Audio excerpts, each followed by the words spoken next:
Boa noite a nossos irmãos que nos assistem virtualmente pelo nosso Instagram, posteriormente pelo YouTube. Dizer que é uma alegria muito grande estar aqui hoje novamente, tendo a oportunidade de nos reunir com corações tão importantes para os nossos. Hoje, de modo muito especial, com a presença dos nossos amigos do Centro Espírita Caridade e Fé, lá de Parnaíba, nossa querida irmã que fará a palestra de hoje, Francisca Portela.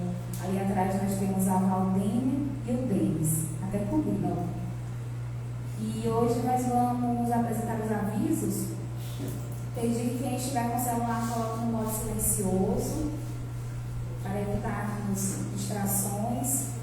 Dizer também que ali na recepção nós temos a venda de lanche e de livros, que é para a sustentabilidade da nossa casa espírita. E além disso, esse mês nós estamos fazendo uma campanha de arrecadação de brinquedos, que no dia 27 nós faremos a distribuição dos brinquedos para as crianças em situação de vulnerabilidade que são assistidas aqui pelo nosso centro espírita.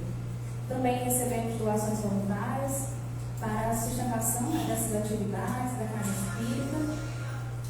E também pode se tornar um sócio contribuinte, quem assim se sentir à vontade, e as informações estão sempre ali na nossa recepção. Além disso, lembrar do nosso novo horário. Então sempre às 16 horas nós temos estudo na casa espírita, às 17 nós temos o estudo do ESG, que é o estudo sistematizado da doutrina espírita, às 8h30 nossa palestra. E às segundas-feiras, para quem não pode vir nos sábados, nós temos às 19 horas a evangelioterapia, o passe de atendimento fraterno. Então vamos alimentar o nosso espírito com a mensagem da obra Minutos de Sabedoria, de Carlos Torres Pastorino. A mensagem 138 que nos diz: não se prenda às opiniões da multidão, viva sua vida de acordo com as luzes que lhe chegam do alto. A multidão julga o lado exterior, o íntimo só Deus conhece. O mundo não pode conhecer os ensinamentos de amor do Mestre. Prefira obedecer ao Mestre, amado sempre, e não dê valor às opiniões da multidão, que tudo faz para que sejamos iguais a ela, sem personalidade e sem opinião própria. Então, com essa mensagem, convido a todos a nossa prece.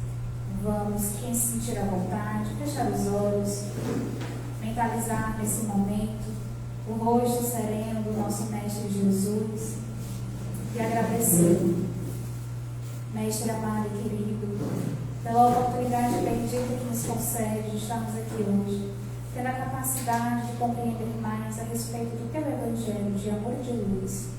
Agradecer também, Mestre amado, pela oportunidade da vida, da reencarnação. Pedimos ainda que os espíritos amigos dessa casa possam intuir nossa irmã Francisca, para que suas palavras toquem a fundo os nossos corações, a fim de trazer ânimo para as nossas almas, tocando, a fim também de que possamos nós ser transformados através dessas palavras, dos direcionamentos, para vivenciar o Evangelho de Jesus de forma muito especial hoje, a exemplo de Maria de Nazaré. Que assim seja, graças a Deus. Então, nossa palestra hoje tem como temática a lição de Maria perante a cruz, as mães do mundo. Será ministrada pela Francisca Portela. Seja bem-vinda, minha amiga.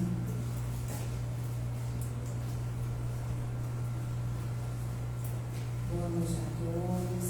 Uma imensa gratidão que a gente está hoje aqui nessa tribuna, agradecendo a espiritualidade que nos dá a oportunidade de trabalho e de conviver mais de perto com tantos amigos, né? E comemorar o reencontro. Esse tema, ele é um tema assim, bastante interessante, porque vai falar de Maria, né? Maria de Nazaré. E no Evangelho,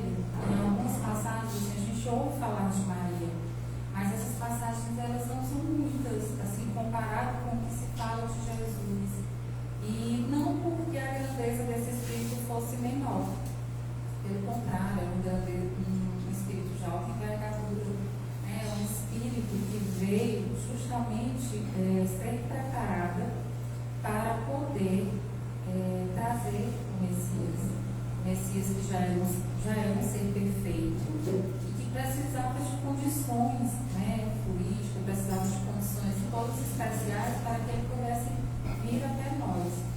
Então tem um livro, né, Maria de Nazaré. Esse livro ele é psicografado por João Nunes Maia, né, pelo Espírito de Piranês. Esse livro ele é muito rico, muito bom, porque ele traz uma série de detalhes, né, falando assim, sobre a vida de Maria, como foi que Maria chegou ao nosso orbe, como ela se preparou para essa chegada. Né? Então Maria, desde cedo, foi um espírito que já teve a sua consciência de que viria cumprir uma grande missão. Mas essa grande missão não são essas missões que a gente encontra no mundo, né? Relacionado com os nossos deveres materiais, mas a missão de um coração que já sabia amar. E só esses corações bondosos que já sabem amar conseguem realizar, né, cumprir essas grandes missões.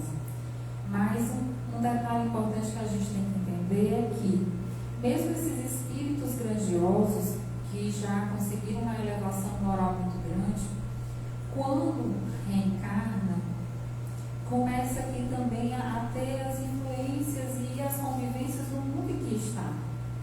Então, as dificuldades que vão passar também são muitas. Não porque são seres que ainda estão muito ligados à inferioridade, mas porque vão passar por provas, né, situações muito penosas, muito difíceis. Então, geralmente, aqueles espíritos que já sabem amar de verdade são aqueles que vêm dar testemunho para todos nós que ainda estamos aprendendo. Então, Maria era aquele espírito que já via de Sírios, que era um planeta mais evoluído, né? E quando ela chega aqui na Terra, toda a Terra ela é preparada, né? Toda a Terra ela vai ser organizada para a chegada desse espírito. Então a natureza começa a mudar, o ambiente fluídico da Terra começa também a se modificar para que esse espírito pudesse chegar. E ela vem um ser familiar de uma família muito simples, né? E também, assim como Jesus, é dito a essa família através do anjo que eles receberiam esse ser. E Maria, então ela vem. E quando ela vem, um ato muito interessante de Maria é quando ela pede a espiritualidade que a reduzisse, que diminuísse a sua grandeza para que ela pudesse cumprir a missão que ela veio cumprir. Então ela pede ali os benfeitores que elas já traziam muitas virtudes, mas não necessariamente que essas virtudes pudessem ali ficar expostas ou trazer, porque não necessitavam. Então ela vem, acaba sendo ali reduzida, né, do que é possível, para que ela pudesse cumprir esse mandato de amor. E ela vem ali paralelo, ali do lado, né, dando apoio, auxiliando Jesus naquilo que era preciso. E o importante de tudo isso é que Maria, desde o início, ela vai dar um sim a Deus. Então Maria, quando pequena, ela já trazia na consciência tudo o que iria fazer, começa ali a conviver com os pais, tem uma vida simples de trabalho, e todos começam a ouvir falar que tinha um espírito que, de acordo com os pais, era o espírito que iria receber Jesus. Então, os sacerdotes da época, que eram os detentores do conhecimento, que eram aqueles, os guardiões das mensagens de Deus, que assim eles consideravam, acharam muito estranho como isso poderia acontecer sem o conhecimento deles e sem chegar primeiro por eles. Porque eles achavam que todas as mensagens divinas viriam por aquele grupo. E começam então a procurar a menina, né? Então, vários sacerdotes, mas dentro desse grupo já existia um que já era uma alma bem mais evoluída e começou ali a acompanhar ela de perto e auxiliá-la. E foi sugerido que Maria pudesse entrar na escola que era destinada às filhas dos sacerdotes, né? Aquelas que eram iniciadas nas educações, no caso eu não falo do Novo Testamento porque só depois é que vai ser difundido, né, os seus ensinamentos, mas das Escrituras, dos ensinamentos que vinham trazendo a respeito de Deus e também das profecias que diriam que Jesus iria. Então ela começa ali a estudar, era o local onde se aprendia a ser uma boa dona de casa, uma mãe, à época, né? E também conhecer, trazer esses conhecimentos, tá?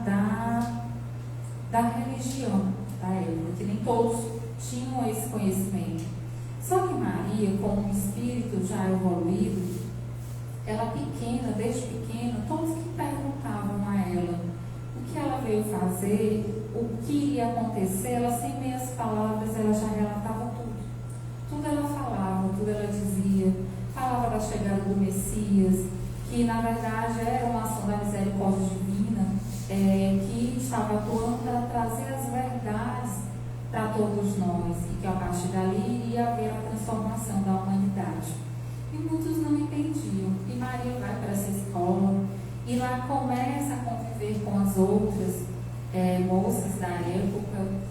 E só que chega um momento, porque todos esses espíritos que são grandes em conhecimento, em verdade, eles acabam tendo uma postura, né? E acabam trazendo ensinamentos que vai mexer com aqueles que ainda estão arraigados a outros conhecimentos e muito ligados à matéria.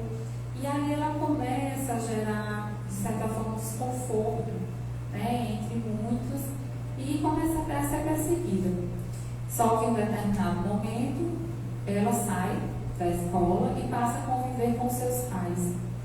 E os sacerdotes sugeriram para que ela ficasse nesse local para Maria poder ficar às suas vistas, né? Ter ali onde é que está Maria, essa que estão dizendo que vai trazer o Messias. Está ali na escola, né, das filhas dos sacerdotes. Então eles tinham um acompanhamento direto dela. Quando ela sai, começa a se preocupar.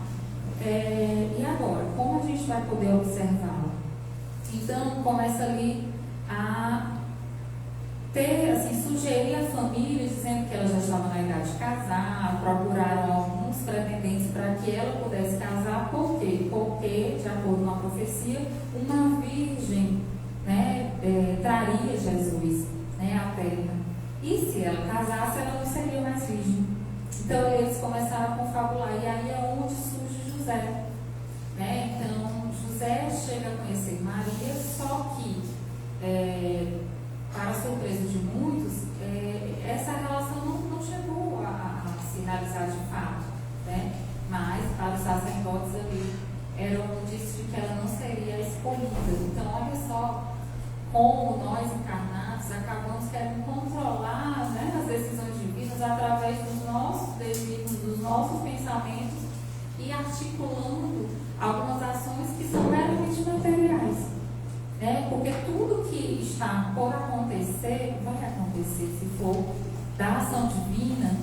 Nenhum espírito na terra, né, vai fazer com que isso não aconteça. Pode haver algum retardo ou alguma demora, mas vai ser realizado, porque é da vontade do Pai. Então Maria ali acaba esposando José, e o anjo chega a ela para falar a Maria que em nenhum instante ela diz um não. Pelo contrário, quando o anjo chega até Maria e fala que ela vai trazer o Messias, ela diz: eis aqui a serva do Senhor. Então, nesse sim de Maria, está a simbologia de tudo aquilo que ela viria a vivenciar e que ela nem imaginava ainda que seria, mas no inconsciente ela já sabia que veio para aquilo. E como uma ação consciencial de espírito, ela diz o sim para Deus. E sem imaginar quais os percursos ela iria passar, quais os caminhos que ela iria percorrer e quais os espinhos, né, que ia ali provocar algum arranhão ou alguma coisa, né, durante a sua trajetória. Então, esse sim, ele é trazido como uma simbologia de uma resignação e uma aceitação pelo seu processo encarnatório. E, diante desse sim, nós podemos nos questionar. Na nossa vida, no nosso dia a dia, na nossa missão encarnatória, a gente já consegue perceber por que a gente está aqui? De onde a gente veio? Para que a gente veio? E quais as circunstâncias do dia a dia que nós vivenciamos, que nós conseguimos dar o sim para essas vivências? Geralmente são aquelas mais dolorosas que a gente não consegue dar esse sim. E a gente vem entender diante de tudo isso que a vida ela é feita de processos. E nesses processos há os caminhos a percorrer. E há também um aprendizado, porque tudo que nós vivenciamos é para o aprendizado do Espírito. Nós não viemos com a família que viemos à toa, nem no grupamento social que nos encontramos também sem nenhum motivo. Em Piripiri, no Piauí, sem nenhuma razão. Ah, não, mas eu queria hoje morar nos Estados Unidos. Não, você vem em Piripiri, com seu pai e com a sua mãe, né? E naquele contexto de trabalho, não, eu queria ter outro trabalho. Então, assim, toda essa conjuntura não é por acaso. Existe todo um ensinamento e um aprendizado por trás desse contexto. E quando a gente vai analisar a trajetória de Maria, não é que Maria não tenha sofrido. Pelo contrário, sofreu, às vezes até muito mais do que muitos de nós, né? Porque você encarnar, ver a trajetória de um espírito perfeito, que nada fez a ninguém, que sempre tudo fez o bem, e que veio ser o Messias, o instrutor da humanidade, para salvar a humanidade, e de repente ver seu filho morto por aqueles que ele ajudou, então é muito doloroso, né? Acompanhar cada processo desse até a hora da crucificação para uma mãe é muito doloroso, e ainda mais por um filho que amava como ninguém. Então, para ela foi muito doloroso. Então, Maria, ela sofreu muito, ela estava encarnada. E era um sofrimento legítimo. Porque, às vezes, a gente acha que Maria é aquele ser sublimado, santa, inacessível, né? Que os sofrimentos da vida só passaram por ela como arranhões. Assim como algo que ela não sofreu bastante, algo que ela era imune. Pelo contrário, na verdade, Maria sofreu até mais do que muitos. Porque o que nós não conseguimos perceber é que quando nós estamos galgando os caminhos das virtudes, dentro das nossas provas e experiências, não é a ausência do sofrimento que vai fazer com que a gente passe por essa trajetória e galgue, né, essas virtudes. Na verdade, é o quanto nós suportamos esse sofrimento. É o quanto nós conseguimos ali passar por eles e transpor essas dificuldades. Porque as dificuldades, elas não são castigos. As dificuldades, na verdade, são para nos fortalecer quanto espíritos imortais. Então, tudo que é simbologia em termos de aquisição financeira, trabalho, enfim, tudo isso são conjunturas que nos são dadas para a gente desenvolver essas virtudes do espírito imortal. E essas dores, elas vão acontecer. Mas o que vai realmente fazer com que elas sejam, esse crescimento seja internalizado no nosso espírito, que a gente leve para as próximas encarnações, é o quanto nós vamos suportar essa dor, o quanto nós vamos passar por ela de uma forma vai doer, mas que seja de uma forma de aceitação e com resignação. Porque quando a gente se revolta, né, essas situações elas se tornam muito mais penosas e dolorosas. E quando nós entendemos o processo, quanto é mais fácil passar por aquele processo. E quanto mais digamos assim, julga mais leve o fardo, né, suave. Então, é esse entendimento que as dores de Maria vêm trazer para cada um de nós. Ela diz o sim e não se furta aos processos, por mais que ela tenha sentido dores lacinantes. E venho também fazer um parênteses, por exemplo, a gente citar o exemplo de uma história de Célia Diniz. Eu acho que muitos aqui já conhecem a história de Célia Diniz, né? Célia Diniz, hoje, ela é uma trabalhadora espírita, tá? Mora em Minas Gerais. O pai dela trabalhou com Chico Xavier, né? O Chico trabalhava no Ministério da Agricultura, na Fazenda Modelo, e o pai dela trabalhava com ele. E chega um momento que Célia, já casada com seu filho pequeno, em um dos dias, um dia comum, a babá sai de bicicleta para passear com o filho dela, né? E quando a babá sai para passear com o filho de Célia, acontece um pequeno acidente que essa criança cai, né, e acaba desencarnando.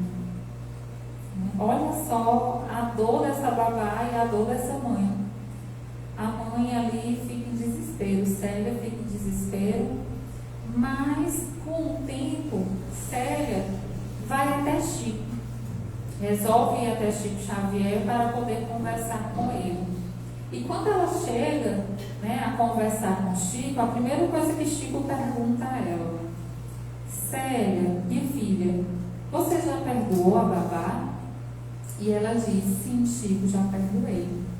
E ele fala a ela: que bom, porque se fosse você não suportaria. Ou seja, a criança já viria desencarnar de qualquer forma. A criança, ela teria que desencarnar daquela forma. O porquê, só a nossa história encarnatória, né, é que vai nos dizer, porque nada é por acaso.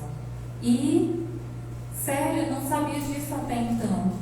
E o que Chico disse a ela é que, se acontecesse nas mãos dela algo que já iria acontecer, ela não iria suportar. Mas a babá sim.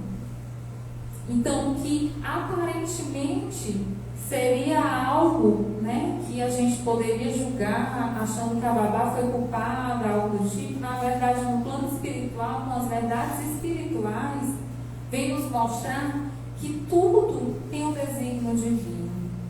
E que às vezes o que a gente acha que é só dor é um processo de aprendizado e crescimento do espírito. E olha onde estava a misericórdia divina dentro disso tudo. Um outro espírito que também estava ali, não estava ali por acaso, da babá, com certeza teria uma ligação com essa família, vem ali para ser o intermédio, né? O espírito intercessor de uma ação divina para que algo se consumasse, porque a própria mãe não conseguiria passar pelo processo, né? Tamanha a dor que seria o amor que ela tem por aquele espírito, mas o processo teria que se dar. Então também olha a grandeza desse espírito, dessa babá, porque inconscientemente ela sabe o porquê que tudo isso aconteceu e porquê que ela estaria ali. Mas ela também encarnada, esquecendo o passado, ela poderia se negar ao processo, porque ela seria julgada, condenada, né? Enfim, traria ali todo um bojo de consequências que poderia, teoricamente, na nossa visão, prejudicá-la, mas que na verdade talvez ali ela estivesse quitando um débito, né? Auxiliando em algo que em outro momento ela fez diferente, né? Então Célia começa então a trabalhar na doutrina e começa ali a acolher os necessitados. Por quê? Porque diante das nossas dores, das nossas perdas e dificuldades, Maria também vem nos dar o exemplo, nós vamos ver aqui, que nós honramos muitas vezes aqueles que nós perdemos através do serviço. Então, às vezes eu perco um filho, mas não é o fato de eu perder esse filho e essa dor vir junto com esse processo que ela vai ter que ser vivenciada, vai fazer com que eu perca ainda todas as esperanças e não consiga ali continuar caminhando, porque Célia ainda trazia compromissos reencarnatórios. Ela tem um outro filho, tinha um marido, ela traz compromissos encarnatórios junto com ela e ela tinha que seguir. E uma forma de honrar esse compromisso seria o quê? E atenuar essa dor seria auxiliar crianças que também passam por processos de dificuldade, por falta de alimento, por uma série de situações. Ela ali auxiliando, ela também vai ter diminuindo e reduzindo essa dor. Então, no livro Lázaro Redivivo, por exemplo, ele vem falar no seu capítulo que fala a escrava do Senhor. Nesse capítulo, vem relatando todo o percurso de Maria acompanhando Jesus na cruz. E quando Maria vai acompanhando Jesus na cruz, ela vem trazendo aí uma série de ensinamentos para todos nós. E quando a gente vai lendo, vai passando por toda essa história, e aí nós vamos entendendo o porquê da encarnação de alguns processos que nós vivenciamos. Então João chega até Maria e primeiramente ele vai falar para ela o seguinte: deter o mestre. Então vim aqui, Maria, para lhe falar que Jesus foi detido e que agora ele vai passar por um julgamento, mas ele foi detido. E Maria olha para ele e não entende: meu Deus, meu filho foi detido, né? Mas por quê? Então, naquele instante, ela entra em prece, começa a orar e roga ao Senhor que poupe a vida do seu filho querido, como ela diz aqui. Mas, ao mesmo tempo, ela começa a pensar. Isso nos relatos de Humberto de Campos, que traz a fundo todos esses pensamentos e esses ensinamentos. E ela pensa: não era Jesus o embaixador divino? Não recebera a notificação dos anjos quanto à sua condição celeste? Seu filho amado nascera para a salvação dos oprimidos. E ela ficou pensando em tudo isso. Pensou na ressurreição de Lázaro, já sepultado. Mas mesmo ela pensando tudo isso, Maria confia na misericórdia de Deus, as suas preocupações e súplicas, e acredita. E ela começa ali a orar em silêncio. Então, desejando ali enfrentar a situação de forma segura, então ela começa ali a orar.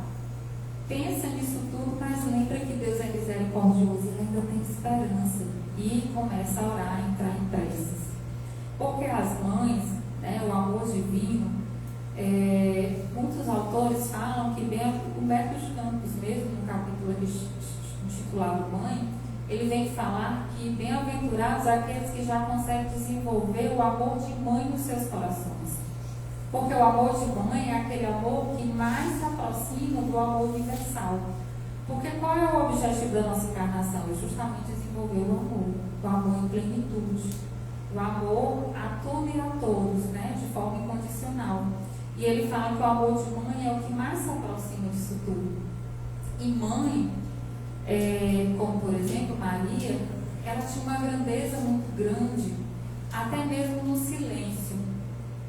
Então ela acompanha o seu filho em silêncio e em prece. Só que ali, diante de tanta dor daquela situação, Maria ela toma uma decisão. Ou ela poderia acompanhar distante ali, ou ela poderia acompanhar todo esse processo de perto. E ela toma a decisão de acompanhar de perto. Se eu vou seguir meu filho, eu vou acompanhar meu filho. E as mães, elas fazem muito isso. Muitas vezes, diante dos nossos filhos difíceis, das situações difíceis, dentro desse processo se autoconhecer, nós podemos sim acompanhar os processos dos nossos filhos, mesmo que em determinado momento eles sigam caminhos que não são aqueles que nós traçamos para eles, ou que nós desejamos para eles, porque eles também trazem uma história encarnatória e também têm um livre-arbítrio. Mas assim como Maria, nós podemos acompanhar nesse silêncio, mas em prece, rogando sempre o melhor para aqueles que tanto a gente ama. Então, o silêncio de Maria, ela grita e fala muito alto. É o silêncio de muitas mães que não desistem dos seus filhos, dos seus compromissos encarnatórios, acompanham os seus filhos muitas vezes de longe, né? Ou de perto quando é possível.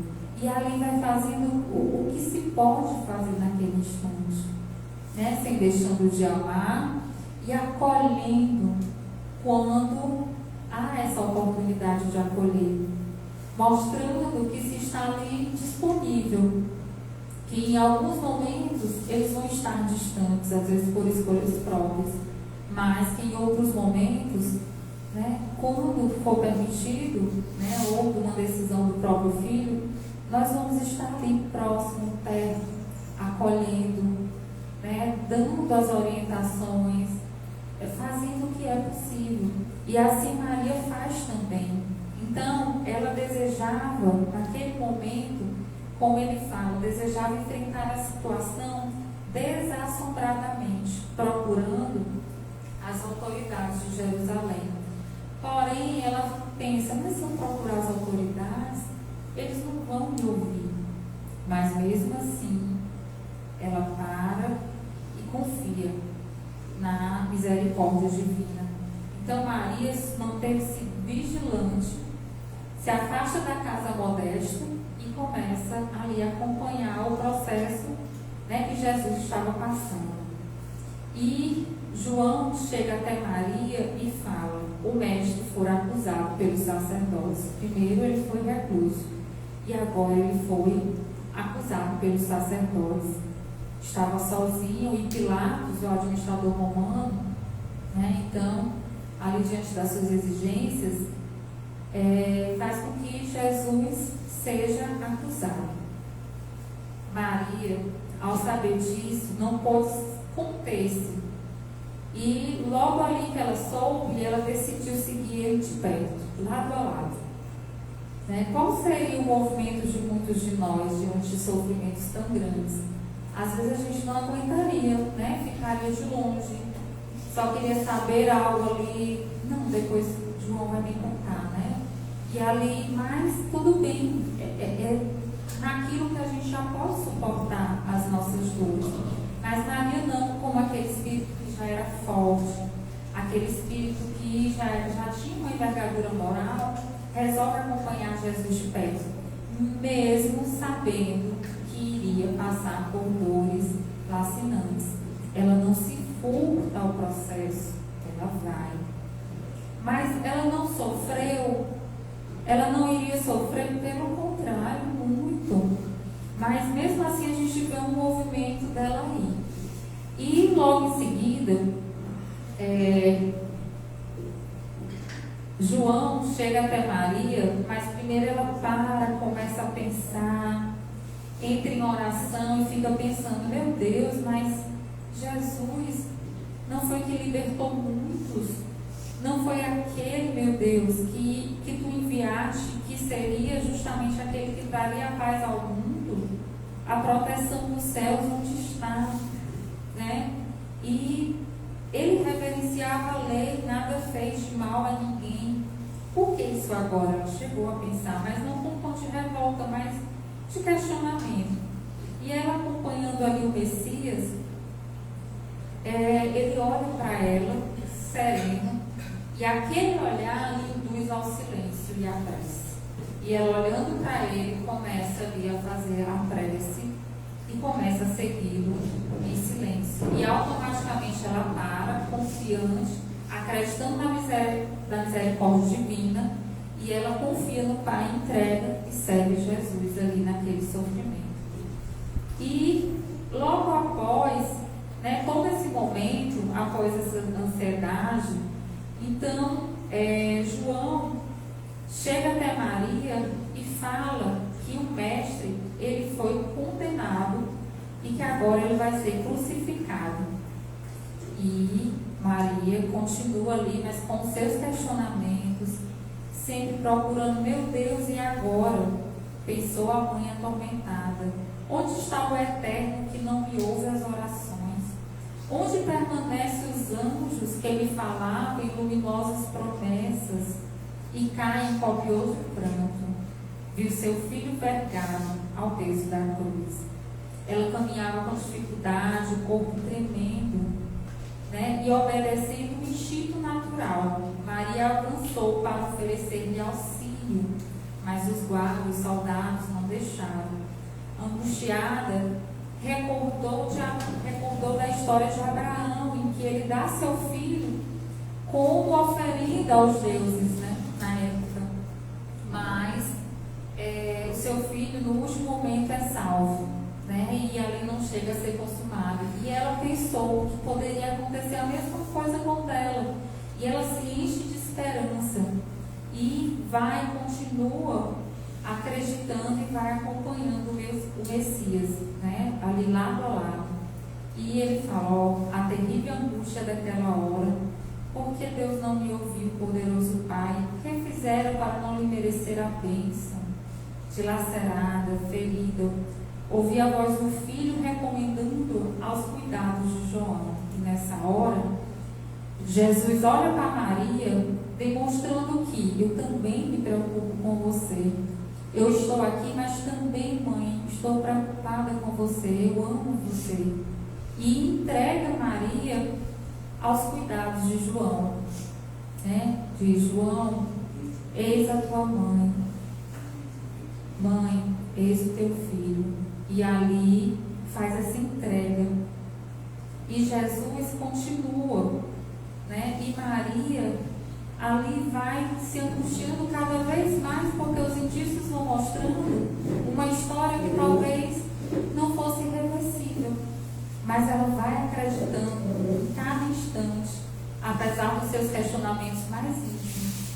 Mas aí chega um momento sublime, quando a cabeça de Jesus na cruz pende inerte para trás.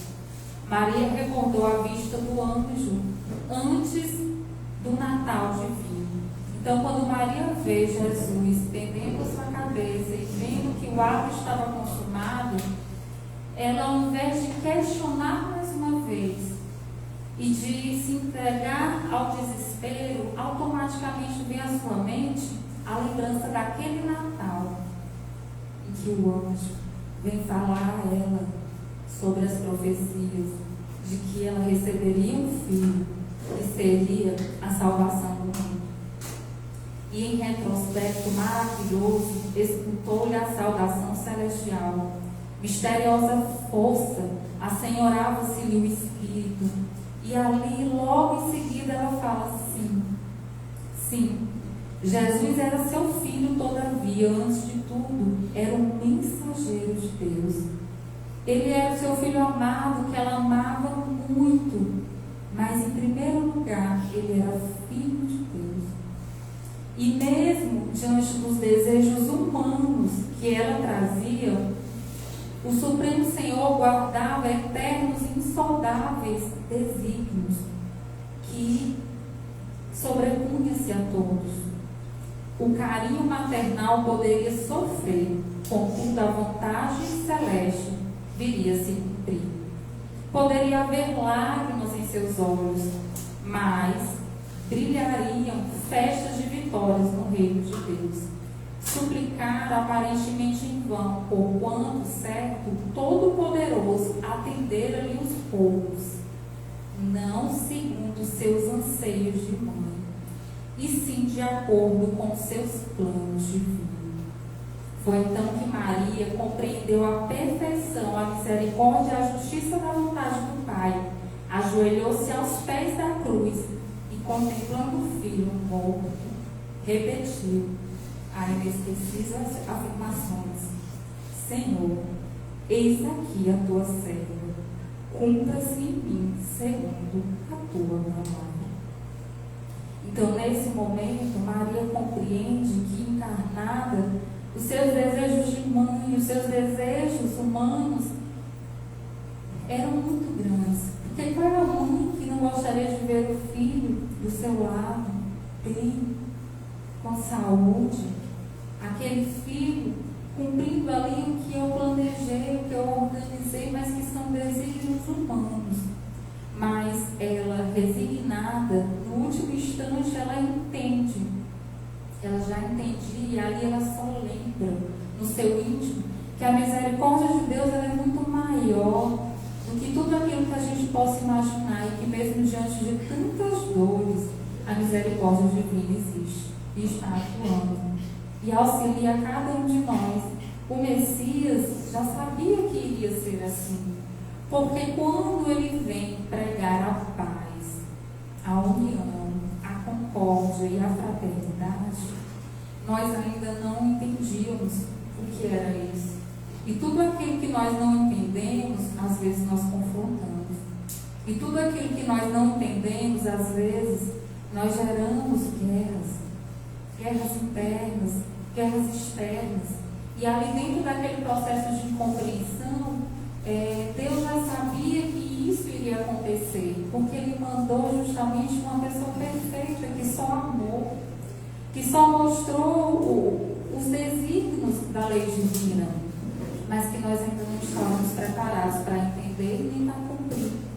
E diante da nossa insânia, da nossa incompreensão, não porque a humanidade é má, mas na verdade porque muitos não conhecem ainda essas leis. Então, diante de uma, de certa forma, ignorância, não conhecimento e não maldade, porque todos nós somos centelhas divinas, somos aqueles que fazemos parte de Deus, somos filhos amados e que em nenhum momento nós estamos desamparados e longe do seu amor. E que cada um de nós, mesmo diante de tantos sofrimentos e dificuldades, em nenhum momento está alheio aos olhos e à ação do Pai, que ampara, acolhe, ajuda e faz sempre o que é melhor para cada um de nós. Mesmo que naquele instante a gente não entenda, mas que posteriormente, diante desses desígnios, nós vamos entender o porquê de tudo e dizer assim: obrigado, Senhor.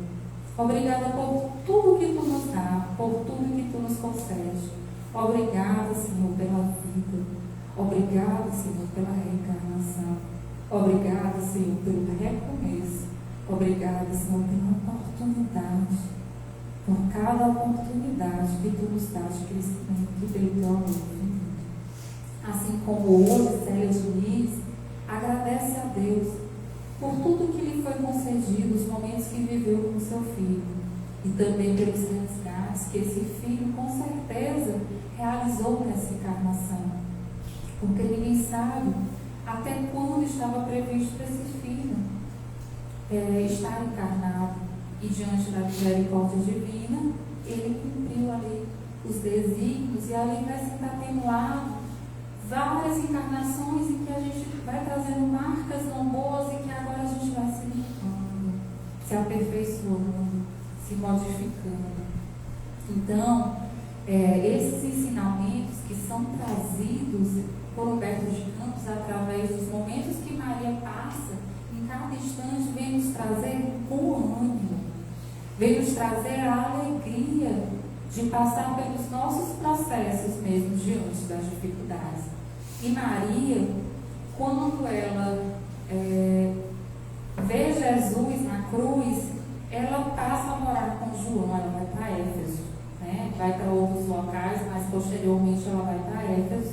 E lá numa casinha que foi cedida a eles, ela começa a pensar: meu Deus, o que eu vou fazer agora? E ela começa a ajudar os leprosos, né? O vale dos leprosos que existia no local. E ela vai a esse local todos os dias ajudar, a amparar esses que também sofriam, que teoricamente não teriam nenhuma perspectiva. E ela fala através do livro Boa Nova, nessa passagem, dizendo: Meus filhos, não se sintam culpados, não se sintam condenados, porque a misericórdia divina ela é muito maior do que nós imaginamos. E ela olha para aqueles pais que tiveram que se afastar dos filhos, porque na época quem tinha essa sentença não podia ficar com a família.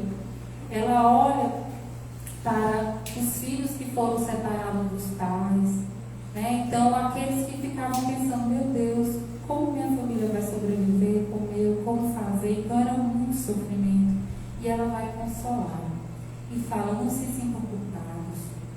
Agradecei pela misericórdia divina e olhai para o lado, olhai para todos que aqui estão e auxilia o teu irmão que está do teu lado. Auxilia aqueles que traz dores, que traz dificuldades. E assim nós vamos nos ajudando, né? E cultivando o bom ânimo de poder ali vivenciar e passar por essas dificuldades, mas de uma forma consciencial e sabendo que são processos. E quando a gente olha para a reencarnação, e quando a gente olha para a vida espiritual, nós entendemos que não existe só um momento, existem encarnações, vários momentos, existe uma existência inteira, que essa encarnação é apenas um momento fugitivo de uma existência inteira que nós vamos passar. Então Maria, quando ela passa o tempo que ela já está próxima a desencarnar, ela recebe a visita de Jesus com um mendigo que chega até ela e que pede lhe auxílio, mas vem ali trazer o consolo. E ela olha e diz, todos que aqui chegam me pedem algo. E este, ela viu que era diferente e falou, e este vem me consolar. E quando ela olha, ela vê as chagas nos pés, nas mãos, e ela fala, meu filho, e reconhece Jesus. E ele fala, minha mãe.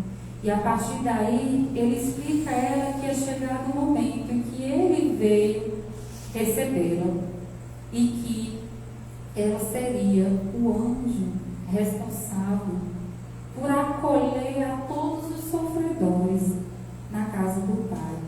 E que havia chegado o momento, e ela que havia recebido o apelido de Mãe Santíssima, por um daqueles que ajudava, que olhou ela e falou, tu és a Mãe Santíssima.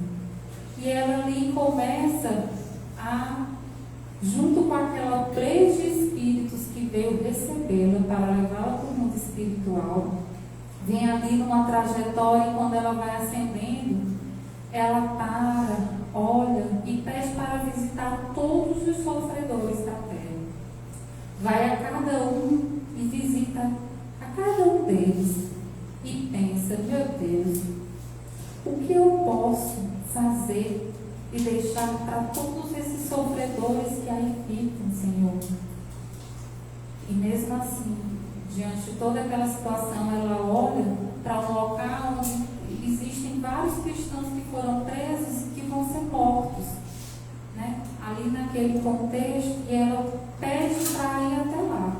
E quando lá chega, ela vê uma moça, e ela chega ao ouvido dessa moça e diz até ela, canta, meu filho,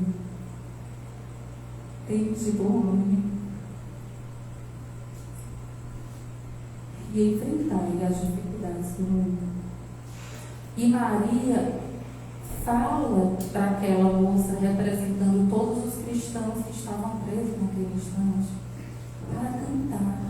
Isso simboliza desenvolver a alegria, o bom ânimo diante de todas as dificuldades que nós viemos passar, mas que na verdade, quando nós compreendemos e passamos com a resignação e com a consciência de que o dever consciencial, existencial está sendo cumprido, quando se lembra que eu fui sim aquela mãe, eu fui sim aquele pai, eu fui sim aquele filho, eu fui sim aquele a quem eu vim e restabeleci os laços fraternos.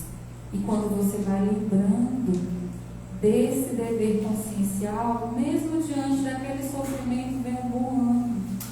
O bom ânimo de entender que a vida continua e que a missão foi cumprida.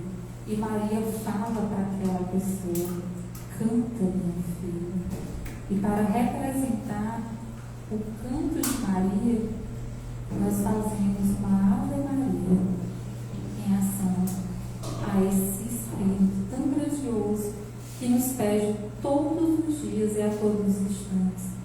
Bom ânimo, meus filhos, Deus está com vós.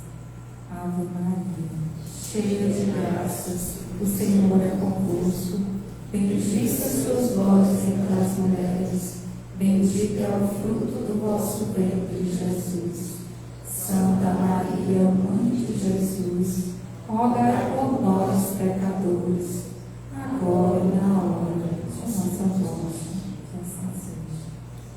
Eu gostaria de agradecer a todos por essa mensagem, que Humberto de Campos vem trazer a cada um de nós, e que nós possamos sempre ter bom ânimo diante de tantas oportunidades reencarnatórias e de um amor divino grandioso, e que nós possamos sempre agradecer a oportunidade dessa encarnação.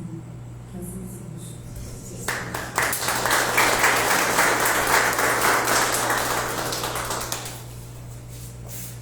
Muito obrigada, Francisco, pelas palavras. Nós vamos agora para o nosso momento de irradiação.